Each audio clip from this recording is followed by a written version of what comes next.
You're a fraud. You're a liberal hack. Let's get started. Hey, Nico. Happy Saturday. How are you going? I'm going well. I'm having a big cleaning day, so you can probably edit this part out because it's not interesting at all. The bit about how you made your wife do the vacuuming before we could start the podcast. Yeah, it gives off the wrong impression because I didn't make. I just sort of strongly advise. No, I said don't do it because it's too. I was too busy playing a game. It's too loud. Well, now that that's done, it's time for us to do another episode of Hack and the Fraud Deep Dive Edition on a director that we all know and love. One of the most celebrated directors of all time. Few, if any, critics, I would say. And yeah, not polarizing. Not a polarizing character. And he goes by the name of M. Night Shyamalan, and he is one of my favorite directors.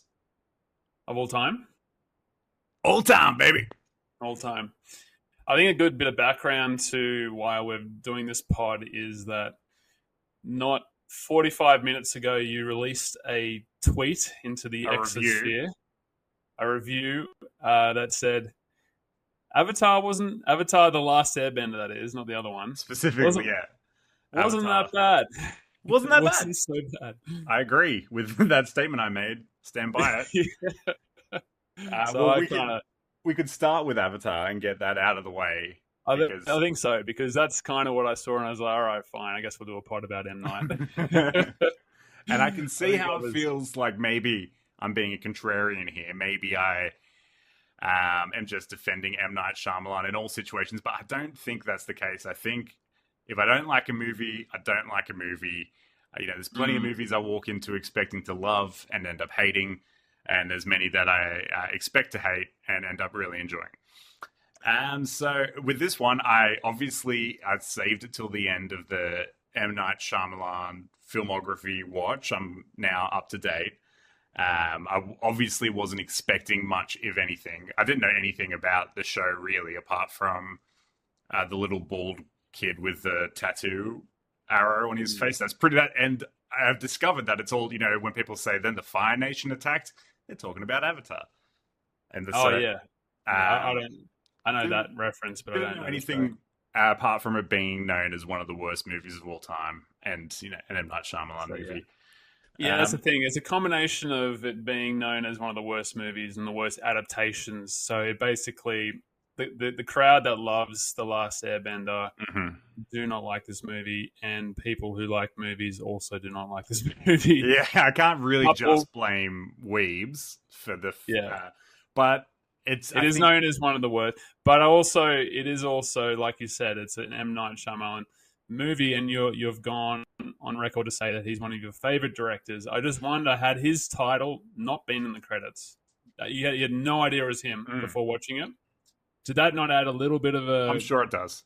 Give it a go? Yeah, I'm sure it does, because... I'm guilty of that too with some people. I mean, as I said earlier today on Twitter, like I relate to him, so I feel like, some artists you almost feel like you're having a dialogue with. I think he encourages that.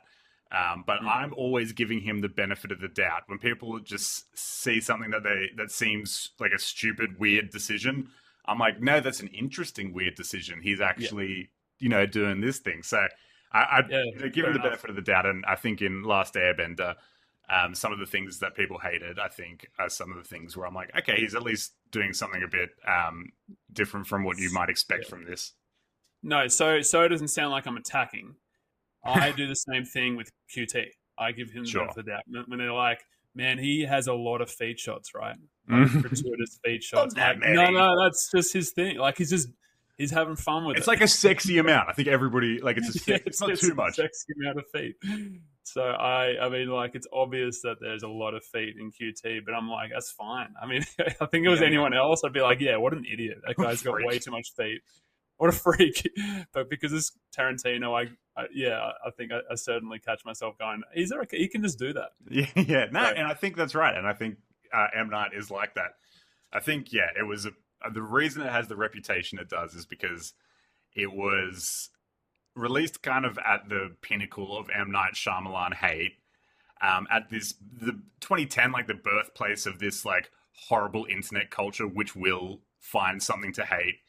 And also mixing obviously with the weebs who don't want any changes whatsoever to their story. And so because it is changed from the not anime, Western inspired cartoon, anime inspired Western cartoon.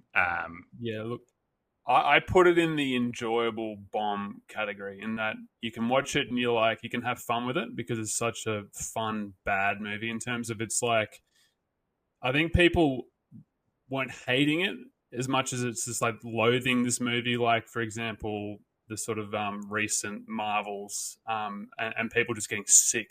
And people just getting sick of like Marvel and DC sort of movies. It was more like, this movie, it's like The Room. This movie is so comically bad, you have to watch it. And people did, and were like, "Yeah, this is so silly. This is ridiculous." And I'm in that camp. I'm like, I enjoyed it for not hating it, but just sort of like, this is ridiculous. This is not a good movie. Yeah, interesting that you mentioned never have that challenged. Yeah. That late fair MCU is pretty much what I think of it. I think it's a better movie than Shang-Chi, but not by much. And it kind of has some similarities with Shang-Chi, like martial arts, CGI, like sort of vague Asian aesthetic and background. Weird performances. It's got Cliff Curtis, and I mean, I think this is one where they actually are going for a bit of camp. It's whimsy. It's like childhood. It's a kid's movie, and I think there are a lot of adult anime fans who were upset at it. It's kind of like George Lucas in the prequels. I feel like it was just this point of hating it. And that kind of made this mass psychosis of everybody. Like for many years there was like, yeah, the prequels are irredeemable trash. But now I watch them, I'm like, yeah, they're pretty good. I think the internet just kind of made me hate them. I think Shyamalan has that a bit. I think that, especially with Phantom Menace for me, where I actually enjoy the film. That's actually a good movie. It was really cool to hate it when it first came out because it was just an odd direction to take. But I think, enough time has passed that you can kind of watch it and go, you know what, it wasn't so bad. Just on a comment you made, adult anime watchers or anime followers, where do we stand on those people? Live and let live, I say. Let 1,000 blossoms bloom, in my opinion. So it is. I mean, like, okay, so I say this as someone who probably has too much Lego at my age, but yeah, and Warhammer. I mean, is anime really something? I've never sat down and watched any anime and thought, man, this is really like, this is hitting my age bracket. Ever. It's never been for me. But I just don't understand how it's got so many people in the 20s and 30s that still watch it, because it's just, what's there for you? I don't understand. There's some anime movies, I guess, or we're just talking TV I'm not shows. talking, okay, so when I say anime movies, I'm talking about your classic anime. Dragon Ball. Yeah, right. Naruto. So this doesn't include Howl's Moving Castle, because it's Ghost very different. That's beautiful cartoon work. It's just, I mean, when you watch anime, it's kind of lazy, like how small the mouths are. Like the cartoon, like it is kind of lazy, right? Yeah, it's not the same thing as like a major motion picture anime. Like Ghost in the Shell from 1989 or whatever looks better than the vast majority. No, that was maybe the 90s, but yeah, the vast majority of the TV shows today. Anyway, I've taken you off track. Anyway, that's Avatar. We shouldn't really focus on Avatar because it is a bit of a silly one for me to be because that's his failed blockbuster, which many good directors have, like with the MCU, for example. I think that's his one failed blockbuster that is hated more than it deserves. It's like a 5 or 6 out of 10. It's not a 1. It's not like the worst movie ever made, in my opinion. No. I'm not. It certainly isn't. But it's bad. But sure. You say failed blockbuster and one that gets way more hate than it deserves. Okay. I think we both agree with The Happening. Also, The Happening, right? That's right. Mark Wahlberg, Zooey Deschanel, a lot of great performances, I think, is the consensus. I really like The Happening. Especially Mark. Everyone loved his performance. I think, again, it's not the greatest movie ever. It's one of his weaker movies, but is still like a pretty good movie. I found it very scary. Like the idea that the wind is coming and the trees, and you can't hear it or see it or feel it apart from the wind. That's really scary to me. They're just like running across the countryside trying to escape. This invisible monster that, when it gets you, makes you commit suicide in a really brutal way. And the suicide scenes are like really effective. Like at the start, when the guys just start jumping off the construction site, a woman just takes like her hair needle out of her hair and stabs herself in the ear. There's probably no way we're going to ever, get. So anyone who's on the fence or doesn't like this movie, I think they're pretty set in their position. So no one's going to be like, you know what, I need to give that movie another go. It's not for you if it's not for you. You've convinced me. Yeah. But you're right, though. Like, yeah, it's. I think it takes a really extraordinary concept and puts it out. Like, okay, so yeah, there are some weak points to it. I don't think it's one of his worst. I actually think it's one of my favorite ones by him. But I like, from the concept alone, I think it really keeps the audience and everyone kind of guessing. I think where people don't like, I suppose, the twist is that they were sort of told it early on, but didn't believe it because it was told by some hippie couple. No, that's not it. It's not a plan trying to kill us. That's stupid. Yeah, but it's not that stupid. That's kind of it's a cool environmental kind of movie. Yeah. Like it's taking the environmental message of like the planet is eventually going to kill us off, and turning it into like an effective thriller. And it's kind of like a B grade movie plot, like Day of the Triffids, like Attack of the Plants kind of thing. But it takes it really seriously. The Mist, this is better than The Mist, for example. Yeah, I agree with that. I mean, The Mist also is just sort of like that. This wasn't dressed up as a B grade movie too. So this was, I think, a blockbuster. Oh, for sure. It's like taken seriously. Yeah. No, I think were it released in at least the last 10 or 5 years, I think it gets a better I think it gets a better following because of how real the subject matter really is in terms of how we've disrespected, the environment. So I think that lands a lot better, especially since Don't Look Up did so well. And I don't know how that did so well. It's like that's very, very dumb. See, that's the acclaimed environmental movie of our time, and The Happening is a joke. Happening. It's happening. I don't understand. Well, yeah, we can't understand that. So people are stupid. Right? Oh, and look, just to round out the bad movies of his, I liked Lady in the Water. I watched that for the first time the other day. Paul Giamatti is fantastic in it, and it's like a beautiful movie. One of the great scores of all time as well. I was like, I listen to it all the time now. Fair enough. I've never seen it, so I'll need to skip past it. But there's one person out there at least who likes Lady in the Water. Is it not liked? Is it not liked? It's like almost worse than, it might be his least well received. Oh no, I mean Last Airbender, but it's on par with Last Airbender. No, I think his worst is not The Last Airbender, but After Earth. I can't stand that movie. I think it's one of the worst. I'm pretty sure he directed it, or he had some creative. Yeah. No, he directed it, and I think he wrote it too, because he tends to. Look, movies. Again, the concept is cool. I just think there's just zero execution, and I think a lot of it he can sometimes he has this sort of, I suppose, like a vision. So I suppose similar to Tarantino, right? He has a vision as to what he wants to do and what he wants to achieve. And he kind of, that lands with some actors, not all. So some actors kind of get what performance they need out of his script, and some it just doesn't. I think Mark Wahlberg, for example, I do like him as an actor, but I don't think he kind of, it's like he didn't understand the script. He's like playing a scientist, but he's like, well, come on. No. But like other times, the sort of the casting choice gets it. They kind of get what he's doing, and they get the so The Visit, for example, I felt everyone in that movie understood the direction the movie was going and gave the pretty good performances out of it, which made pretty simple plot into a good one, I think. See, that's the one I didn't like. That's the one. Oh, okay. And I think it might just be a case of it being a found footage film, but it's directed by M. Night Shyamalan, so you're kind of immediately taken out of the reality of it, and it feels more like a,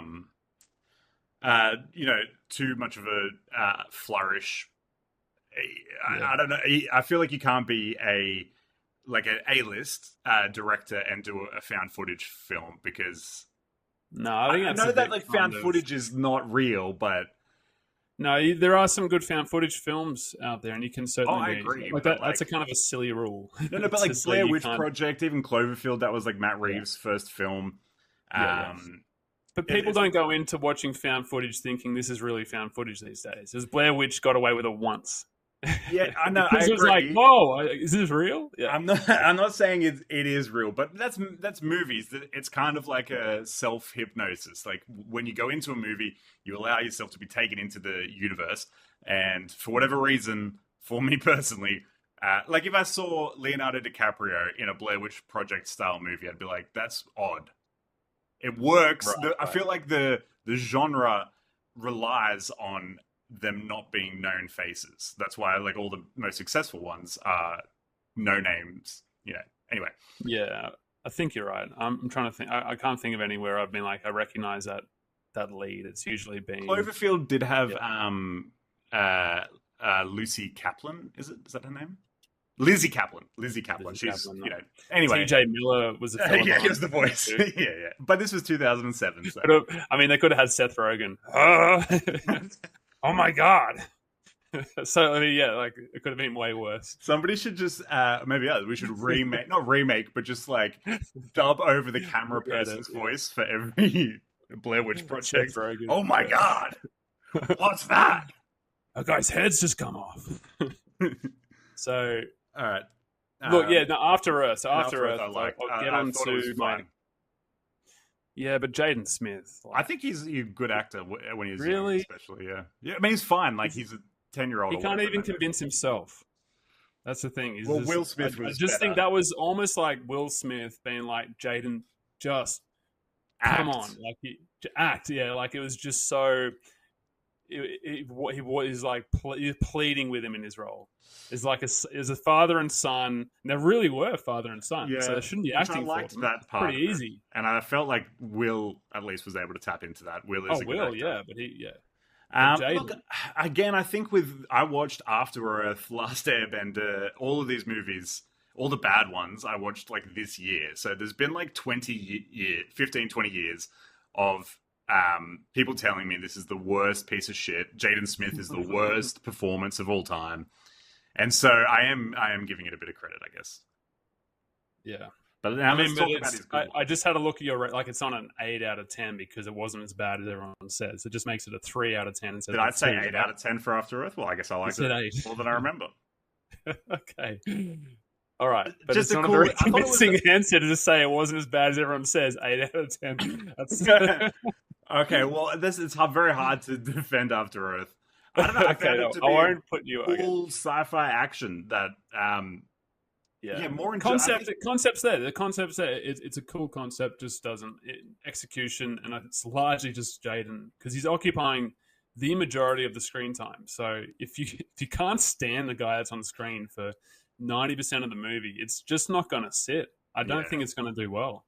Well, especially I don't generally like watching children act. So certainly, no, you're right though. Certainly, part of it is that Jaden was already hated at the time just for being a spoiled little shit. So it's already behind the 8 ball. Whether it was even a decent movie, it was never going to get the plaudits. So I give it Anyway, look, the latest one that I watched, which I did really enjoy, was Old. The beach that makes you old. Great concept again. Do you not like that one too? No. Old was great. Old was awesome. Yeah, I don't understand how people can't. But if we like different ones and hated different ones. No, Old is awesome because like that's so again creepy, really disturbing, very effective. Like that's a horrifying thing to happen, and he really like makes you sit with it as these children or adults. They just it's body horror. It's fucked up. I really liked it. I think also, just speaking, because everyone goes into his films going, okay, there's a twist coming. And he kind of plays into that as well, but he's still, it's so hard when you know a twist is coming, and so you got to be like, okay, I got to genuinely surprise the audience. And so I don't think anyone would have picked that as the twist. No. That it was, I mean, like it was advanced cell something like that. It's a cool twist. I was trying to think what it was. It's so funny when he shows up as the guy recording everybody down at the beach. I love his cameos, and And they can, again, if you don't like him, that's really fucking annoying. If you do like him, you're like, there's that old scoundrel again. No, I think it's a bit harsh to dislike it because he's just a guy. Hate it. Like he's never jarring. I think he gave himself bigger roles early. Yeah, like in Signs. Like when he gives himself a slightly bigger role, then in Lady in the Water, he plays like a key character. But again, Quentin Tarantino gets away with it. No, he does not. I don't let him get away. He does, because we still give him a 9 or a 10 out of 10 for his movies. Yeah. It's not like we're saying, hey, man, that was so good. Your cameo ruined it. A racist Australian, like the worst accent you've ever heard. You're like, yeah, all right. Yeah, people aren't saying, look, it lost the point. People are just saying, all right. Yeah. They just understand that it's coming, and they don't love it, but they give them the benefit of the doubt. Same with M. Night. It's true. He started his whole filmography with his voice going, let me tell you what Like a Virgin's about. That's his filmography in a microcosm. Madonna's pussy. That's how he started. With his own voice is how he started his entire movie career. Yeah, in Reservoir Dogs, when they're around the table, at the start of it, is this scene where... Oh, sorry, yeah, I was thinking of M. Night for some reason. No, sorry, Tarantino. I was like, yeah. Didn't see that part. Yeah. That's like the opposite of Shyamalan's, artistic oeuvre. That's Tarantino to it. That's Tarantino's. Yeah. That's Tarantino. Yeah. But no, I really like what Shyamalan's saying, and I mean, you can kind of see where some people might not. He does kind of have a thing for like special people, which could be interpreted as like a thing for Ubermenschen kind of people. But I like his artistic view of the world, and I like the way that he has the dialogue with his audience, and particularly with his fans. Like a lot of his stuff is about similar things, faith, spirituality. But I think he's like anybody, he's just one of those guys who's trying to figure out the meaning of it all. And he's figuring it out through making these really awesome genre movies that happen to pretty much all of them are both really satisfying genre movies and really interesting deconstructions of the genres in which they inhabit. That's I agree with that. I think that's where we probably both agree that he tries something different and something new or new that hasn't necessarily been done or done in a way that he's sort of vision before. Unique voice. A unique voice, that's right. So I mean, especially like in today's sort of cinematic landscape where it's all samey, it's like cookie cutter, same shit, follows the same 3 acts. Talking mainly about MCU, which I haven't watched obviously for about 5 years, but still I know that it's getting worse because it's getting the critics are getting louder about it. So it is nice having a director that you literally sit down and you're like, it's not something that I've seen or I've seen it's like before. He's obviously got, he's like QT. He sort of takes inspiration from different events and different movies, but he's putting out something in his own voice and his own vision, and he has something to say. It's not just a movie for the sake of, holding everyone hostage for 2 hours. It's generally a good reason. And he's still making movies even though studios won't fund him. He like funds all his own movies now, and they all make like $500 million. The audience want to see him. So have you seen his superhero trilogy? I presume you've seen Unbreakable, but you've seen Split and Glass yet, or? I haven't seen Glass. So Unbreakable I've seen. Good. It's quite good, yeah. So, I mean, again, hearing mixed things, but that doesn't mean anything. Critics, again, I did like Split. Yeah? McAvoy. And again, you had... Again with performances, though. So, you had a very young Anya Taylor-Joy, I'm pretty sure. That's right, yeah. And she's back in Glass. She's back in Glass. And, of course, what's the McAvoy's name? McAvoy, yeah. Yeah, so again, like, when he gets to performances, so Split doesn't work if he has the same cast from, say, The Happening, from... fucking Mark Wahlberg. I'm Patricia. Yeah, the fact that he's able to get McAvoy to say, okay, I understand what you're doing. I'm gonna fucking go for it. He really it's an awesome performance. Like, it could be so cheesy. It could just fucking fall apart. Yeah. If he steps 1 foot wrong, really, it falls apart. Yeah. But and it's like an actor's fucking wet dream, of course. But like changing from like an old British woman to like a young American child to like this 27-year-old Boston guy, just in the Beast. All in the same, and the Beast, all in the same scene. He's gonna fucking, and he fucking nails it, and he's so good in Glass. The Beast, the Horde, is such a cool character. like a cool comic book character. It's called the Horde. All 24 personalities of the Horde. It's, okay. it's Yeah, cool. yeah. And That's cool. Glass, Samuel L. Jackson, such a cool villain. And he really taps into the mythos of comic books, but also Western mythos generally. And that's the line that he's drawing through Unbreakable, is that superheroes are just the natural evolution of this long myth that we've had.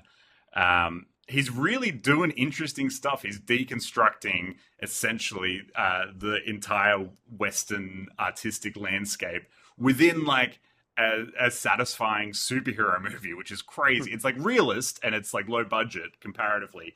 And like the final fight scene is like in a car park, but for me, it really works. It's so good. And Bruce Willis, sad, you can tell he doesn't have a heap to do in the movie, but Samuel L. Jackson and James McAvoy and Sarah Paulson. Was that his last movie? His last real one, I think. Yeah. He did heaps of those direct to the worst streaming service in the world movies. Right. Where he did like a day of dialogue recording and then they plastered his face all over it. But no, I think that was his last one, along with Motherless Brooklyn, the Edward Norton directorial feature, which I haven't seen yet. But, well, I mean, speaking of Bruce, so my favorite M. Night is The Sixth Sense. I thought you were going to say Unbreakable. I forgot that about Sixth Sense. Yeah, The Sixth Sense. So I think that makes sense. Great because you watch it the first time and you genuinely are shocked. Well, I was shocked at the twist. People say, "Oh, I knew it was all along." Is that liars? You didn't. No, nobody knew it. That's some people obviously are incredibly smart, but you watch it the second time, the third time, and the fourth time, and it still just holds up because it gives you all those clues, and you don't think to piece it together. Where it satisfying is like to see it. Next movie after, say, The Village and The Happening, you're looking for it a bit more, because you're like, okay, here comes the twist. But you don't at the start, like you don't think about it. But it's also so obvious the second watch. You're like, how did I miss that? Yeah. But as a movie, it's great too. It's just still works. Toni Collette, Haley Joel. Yep. He had a great run. He had Artificial Intelligence, that one. I think Pay It Forward, where he's just playing this sort of like precocious kid. Usually dies.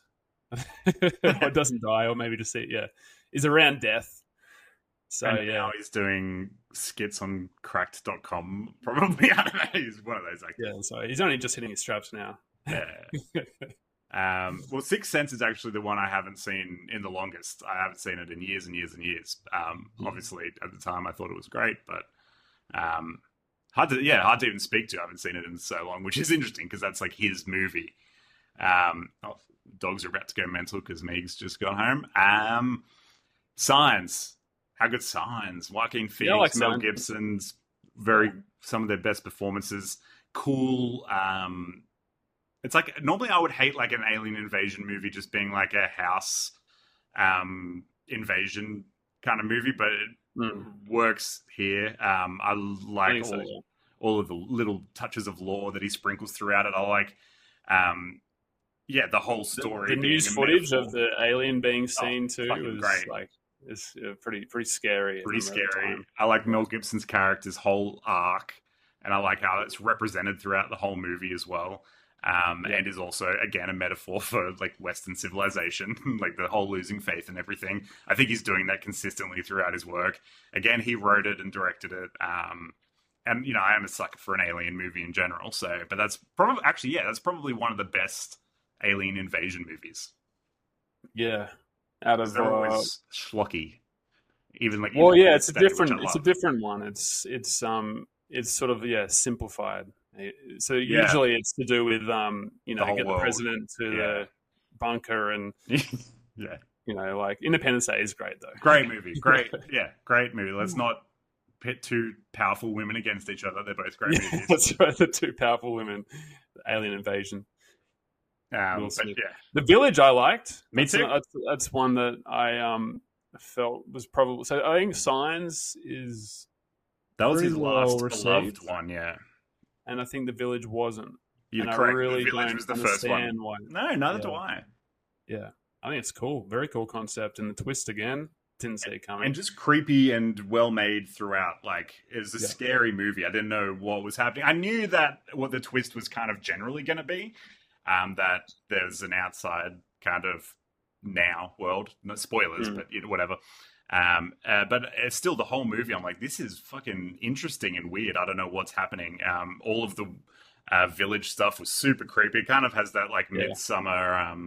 That's Wicker right. Man vibe of. Well, that's like, Bryce Dallas Howard. As that's right. I was like, who was that again? And there was like someone that was familiar. Yeah, cool. Yeah, she was quite good, I thought. Very good cast. I'm just going to read him out. So obviously Yuck Queen, but Adrian Brody, William Hurt, Sigourney Weaver, Brendan Gleeson.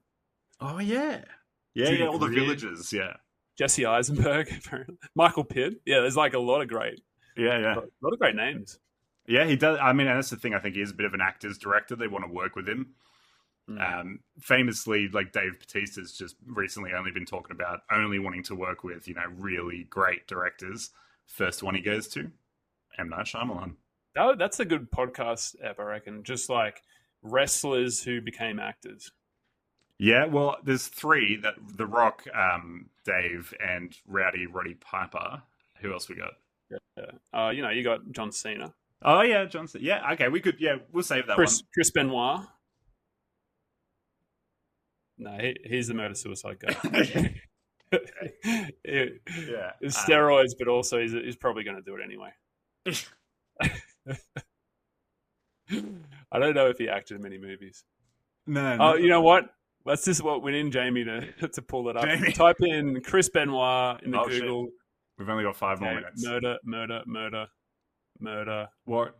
No so we've covered all of them except for Knock at the Cabin, which and Wide Awake and Praying with Anger, but I don't think that Wide Awake, I think, is not really a Shyamalan film, and Praying with Anger has no release apart from a 240p version on YouTube, which I will watch eventually. But wait, so you didn't see it?